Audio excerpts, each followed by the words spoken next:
India market invest মাইন্ডসেটে আপনাদের স্বাগত। যারা চ্যানেল নতুন এসেছেন তাদের কোনো প্লিজ চ্যানেলটাকে সাবস্ক্রাইব করবেন, লাইক করবেন, বেল আইকনটা প্রেস করবেন, তার সাথে অল বাটনটা প্রেস করবেন, তার নোটিফিকেশনটা কিন্তু সঙ্গে সঙ্গে আপনাদের কাছে গিয়ে পৌঁছাবে।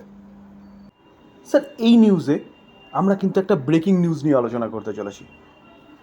তো চলুন দেখে নিই ব্রেকিং নিউজটা কী, এবং সেই ব্রেকিং নিউজের জন্য কিন্তু পিএসইউ সেক্টরে যতগুলো কোম্পানি আছে সব কটা কোম্পানি কিন্তু রকেটের মতন ছুটছে।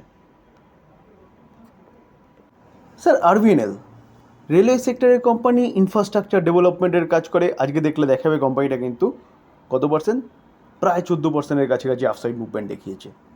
কোম্পানিটার রেজাল্ট বেরিয়েছে, রেজাল্ট যথেষ্ট ভালো করেছে, সেটা তো একটা নিউজ অবশ্যই ছিল। তার পাশাপাশি আরও কিন্তু নিউজ পাওয়া যাচ্ছে।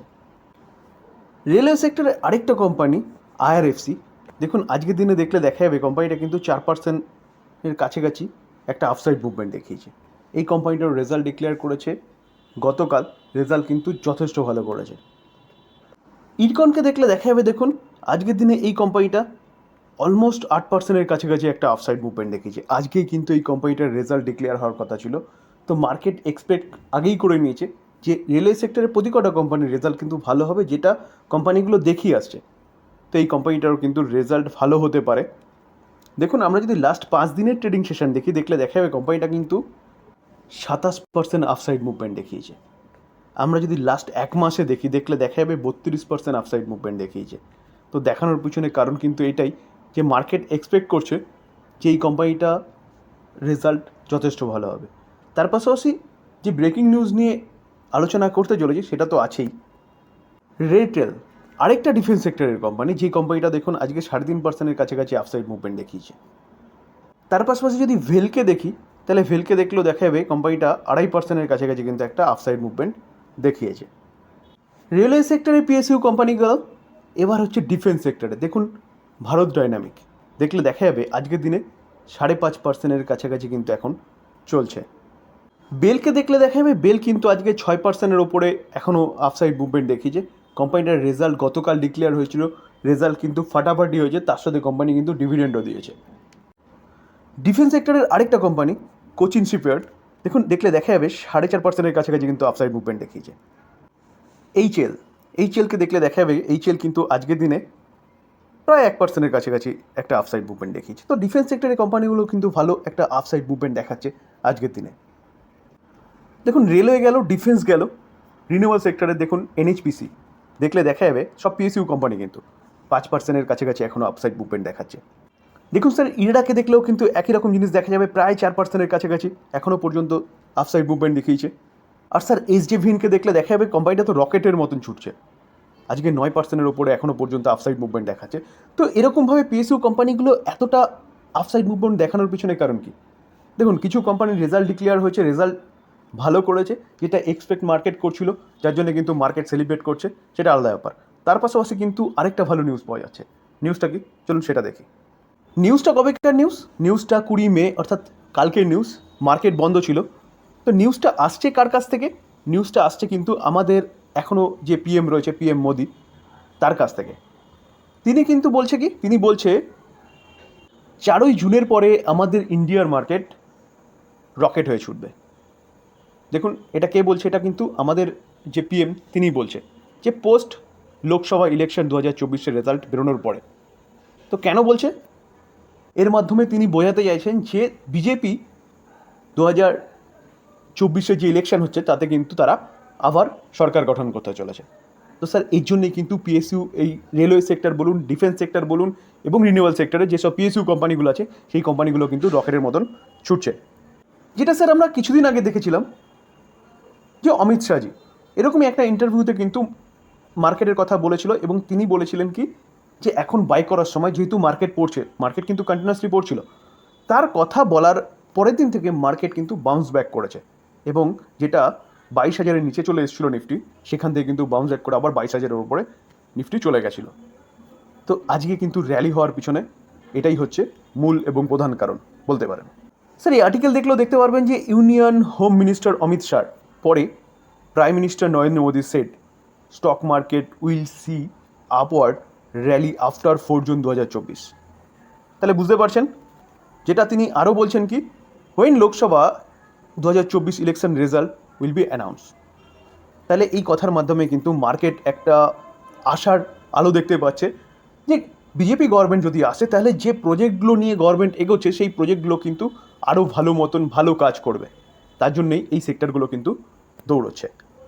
আমাদের prime minister mister Narendra Modi কিন্তু কাকে বলেছে, এনডিটিভির সাথে কিন্তু ইন্টারভিউতে এই কথাগুলো বলেছে এবং তিনি আরও বলেছে যে তাদের যে 10 বছর কাল পূর্ণ হয়েছে সেই 10 বছর কালে কিন্তু 25,000-এর নিফটি 75,000 গেছে, তো আরও ভালো করতে পারে নিফটি। দেখুন, he said the more common people will take part in the field. Field means মার্কেটের কথা বলা হচ্ছে, যেটা ক্যাপিটাল মার্কেট। বলছে more push the economy will get. তিনি কিন্তু ইনফ্রাস্ট্রাকচার ডেভেলপমেন্টের ওপর জোর দিয়ে বলছেন যে কি দরকার ফিজিক্যাল ইনফ্রাস্ট্রাকচার, সোশ্যাল ইনফ্রাস্ট্রাকচার এবং টেকনিক্যাল ইনফ্রাস্ট্রাকচার ডেভেলপমেন্টের কথা বলছেন। দেখুন, ইনফ্রাস্ট্রাকচার সম্বন্ধে তিনি কি বলছেন, তিনি বলছেন যে that's a big jump in spending from earlier government rupees কত 2 লাখ কারোর। তো 2 লাখ কারোর কিন্তু গভর্নমেন্ট অলরেডি খরচা করেছে, যেখানে কিন্তু তারা কি বলছে, যেখানে তারা রেলওয়ে কিন্তু মডার্নাইজেশনের কথা বলছে, রেলওয়ে সিস্টেমকে, এবং 100% ইলেকট্রিফিকেশনের কথা বলছে এবং সেটার দিকেই এগোচ্ছে বা করার চেষ্টা করছে। তার পাশাপাশি কি নতুন ট্র্যাক বিছানোর কথা বলছে যাতে হাই স্পিড ট্রেন চলতে পারে। তো তার পাশাপাশি কিন্তু গুডস ট্রেন অর্থাৎ যেসব মালবাহী ট্রেন এবং প্যাসেঞ্জার ট্রেনের জন্য কিন্তু আলাদা আলাদা লাইনের কথা বলছে। তার পাশাপাশি কিন্তু রেলওয়ে স্টেশনেরও কিন্তু ইমপ্রুভমেন্টের কথা তারা বলছে। তাহলে বলতে পারেন গভর্নমেন্ট রেলওয়ে ইনফ্রাস্ট্রাকচার ডেভেলপমেন্টের কথা বলছে। তো সেই জায়গায় দাঁড়িয়ে এই গভর্নমেন্ট যদি আবার ইলেক্টেড হয়ে আসে তাহলে কিন্তু রেলের ইনফ্রাস্ট্রাকচারের আমূল পরিবর্তন হবে এবং তার পাশাপাশি রেলওয়ে কোম্পানিগুলো কিন্তু রকেটের মতন ছুটতে পারে, সেটাই কিন্তু মোদিজি বোঝানোর চেষ্টা করছেন। দেখুন, পিএম মোদি তিনি কিন্তু সেমিকন্ডাক্টরকে নিয়েও বলেছেন এবং ভারতকে কিন্তু হাব করতে, become a hub in the chip business. তাহলে বুঝতে পারছেন তো যে ভবিষ্যতে ভারত কিন্তু চিপের বা সেমিকন্ডাক্টরের হাব হতে চলেছে, সেরকমভাবে কিন্তু গভর্নমেন্ট কাজ করছে। এবং তার পাশাপাশি তিনি ডিফেন্স সেক্টরকে নিয়েও কিন্তু বলেছেন। তিনি কি বলেছেন দেখুন, we are working very fast in defence manufacturing. তো ডিফেন্সের ম্যানুফ্যাকচারিংয়ের দিকে জোর দেওয়া হয়েছে, যেটা আমরা জেনেছিলাম কি গভর্নমেন্ট কিন্তু ইম্পোর্ট কমিয়ে এক্সপোর্টের দিকে জোর দিয়েছে, যেটা কিন্তু এইবার ফার্স্ট হয়েছে, যে কি 21,000 কারোর মানে 21,000 কারোর কিন্তু এক্সপোর্ট হয়েছে ফার্স্ট টাইম ভারত স্বাধীনতা হওয়ার পরে।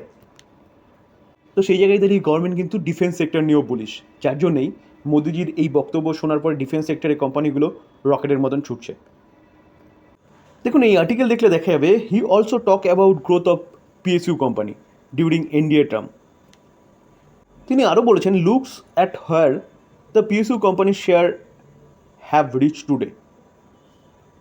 তিনি বলছেন যে পিএসইউ কোম্পানিগুলো এখন পড়ছে ফলিং প্রাইস, মানে পড়ে অনেকটা নিচে এসছে। তো তিনি কিন্তু বলছে but now their value are increasing many times in the stock market. তাহলে পিএসইউ কোম্পানিগুলোর ওপর কিন্তু তিনি ফোকাস রেখেছেন এবং স্পেশালি কিন্তু এইচএল এর কথা বলছেন। তিনি কি বলছেন, তিনি বলছেন he said made a record profit for fourth quarter over 4,000 crore. This has never happened in the history of এইচএলের হিস্ট্রিতে কিন্তু এরকম হয়নি। তো সেই জায়গায় দাঁড়িয়ে স্যার মোটামুটি এটা বোঝা যাচ্ছে যে প্রধানমন্ত্রীর বক্তব্যে যে তারা 4 তারিখে আসছে, আর যদি 4 তারিখে তারা আসেন বা সরকার গঠন করেন তাহলে এই পিএসইউ কোম্পানিগুলো কিন্তু মার্কেটে আগুন লাগিয়ে দেবে। তো এই কোম্পানিগুলো কিন্তু আপনি আপনার রাডারে রাখতে পারেন। ডিসক্লেমার দিয়ে রাখি, দেখুন স্যার নিউজ পাওয়া যাচ্ছে, সেই নিউজ বেসিস আমি কিন্তু আলোচনা করলাম, এটাকে বাই সেল রেকমেন্ডেশন একদম নেবেন না। স্টাডি পারপাস আলোচনা, তো এটাকে স্টাডি হিসেবেই নেবেন। এখান থেকে লার্নিং নিয়ে আপনি নিজে ডিসিশন নেবেন, আপনি বাই করবেন কি করবেন না নিজের স্বাধীন চিন্তাভাবনা দিয়ে। আলোচনা এই পর্যন্তই। যদি আলোচনা ভালো লাগে, যারা চ্যানেল নতুন এসেছেন তাদের বলো প্লিজ চ্যানেলটাকে সাবস্ক্রাইব করবেন, লাইক করবেন, বেল আইকনটা প্রেস করবেন, তার সাথে অল বাটনটা প্রেস করবেন, তাই নোটিফিকেশনটা কিন্তু সঙ্গে সঙ্গে আপনাদের কাছে কি পৌঁছাবে। থ্যাংক ইউ, ভালো থাকবেন।